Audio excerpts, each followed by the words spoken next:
আসসালামু আলাইকুম আঙ্কেল, কেমন আছেন? আলহামদুলিল্লাহ, ইনশাল্লাহ ভালো।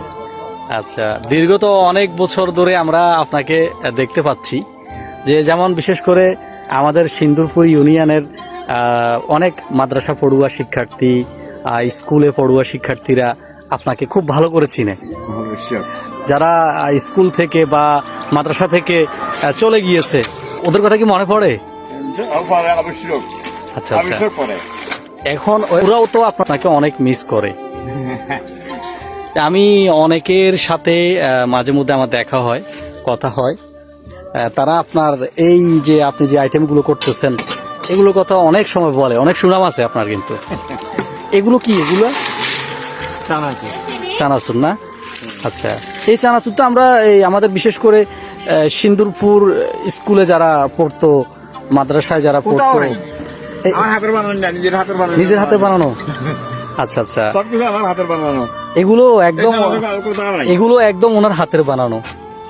আর মজা তো সেই, মানে বিশেষ করে সিন্দুরপুর হাই স্কুল এবং যে সিন্দুরপুর যে মাদ্রাসা, উদুদিয়া মাদ্রাসা রয়েছে, এখানকার শিক্ষার্থীরা খুব মজা করে খেত এগুলো। এখনো কি যান? এখনো খায়। মানে এখন কোথায় বসেন সিন্দুরপুরে? এখন মাদ্রাসার এখানে বসে। মাদ্রাসার এখানে? আচ্ছা, তো ওই স্কুলের এই শিক্ষার্থীরা কি আসে এখানে? আছে।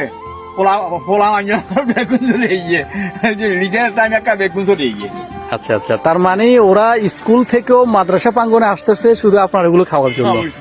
আর দর্শক, যারা যারা ওনাকে মিস করছেন অবশ্যই কমেন্ট বক্সে কমেন্ট করে জানাবেন।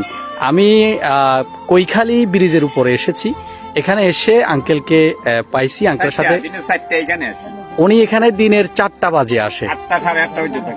আচ্ছা, রাত 8টা 8:30 পর্যন্ত। তো আপনারা যারা ওনাকে মিস করতেছেন, তার মানে হচ্ছে ওনার হাতে বানানো এই চানাচুর, ঝালমুড়ি, ঝাল চানাচুর যারা পছন্দ করেন তারা ঠিক এখানে চলে আসতে পারেন। আর অনেক শিক্ষার্থী আছে যারা ওনার সাথে খুব ভালো সম্পর্ক ছিল, ওনার হাতে বানানো এই খাদ্যগুলো খেত, যারা মিস করতেছে। এই ভিডিওটি তাদের উদ্দেশ্যেই। ভালো থাকবেন সবাই, আল্লাহ হাফেজ।